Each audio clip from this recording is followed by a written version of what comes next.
जहाँ जहाँ चरण पड़े प्रभु श्री राम के, वहाँ वहाँ बल्ले बल्ले होती गई। नमस्कार, मैं हूँ अरुण राणा और मैं आपको आज प्रभु श्री राम की कुछ महानता के बारे में बताना चाहता हूँ। रामायण के गहन अध्ययन से यह अनुभव होता है कि इतनी लंबी यात्रा जो प्रभु श्री राम जी ने की थी, वो सारी की सारी यात्रा ऋषियों के मार्गदर्शन में ही की थी। इसके कुछ संकेत देखे जा सकते हैं। प्रयागराज में ऋषि भारद्वाज उनके चित्रकूट जाने के लिए कहते हैं तथा मार्ग बताने के लिए अपने 4 शिष्यों को उनके साथ भेजते हैं।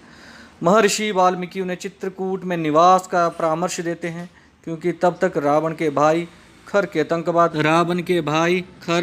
के आतंकवादी चित्रकूट तक पहुंच चुके थे। चित्रकूट से वह अत्रि जी के आश्रम में आते हैं और अत्रि जी श्री राम को विरोध के क्षेत्र में भेजते हैं। वहाँ पे श्रभंग आश्रम तक ऋषि मंडली उनके साथ रहती है। श्रभंग आश्रम से सीधा पहाड़ के आगे तक कई तपस्वी उनके साथ रहते हैं, जो क्षुतिक्षण आश्रम तक जाते हैं। जब श्री राम 10 वर्ष तक दंडक भ्रमण पर जाते हैं तो धर्मव्रत तथा अन्य ऋषि उनके साथ साथ रहते हैं। वापस क्षुतिक्षण आश्रम आने पर मुनि उन्हें अगस्त्य जी के पास तथा अगस्त्य जी के आश्रम पर भेजते हैं।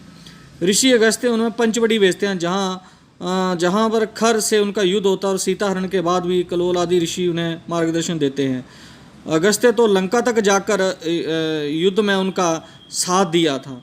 तो कहने का भाव ये है कि प्रभु श्री राम की महानता के पीछे भी बहुत ही बड़े बड़े ऋषियों का हाथ रहा है। जैसे कि मैंने आपको पहले वह अगस्त्य ऋषि जी और कलोल ऋषि जी और क्षुत्रिक्षण जी का आश्रम रहा है, महर्षि वाल्मीकि जी, ऋषि भारद्वाज जी। तो प्रभु श्री राम की महानता के पीछे इन सभी ऋषियों का योगदान भी कह सकते हैं या मार्गदर्शन भी हम लोग कह सकते हैं, मार्गदर्शन रहा है।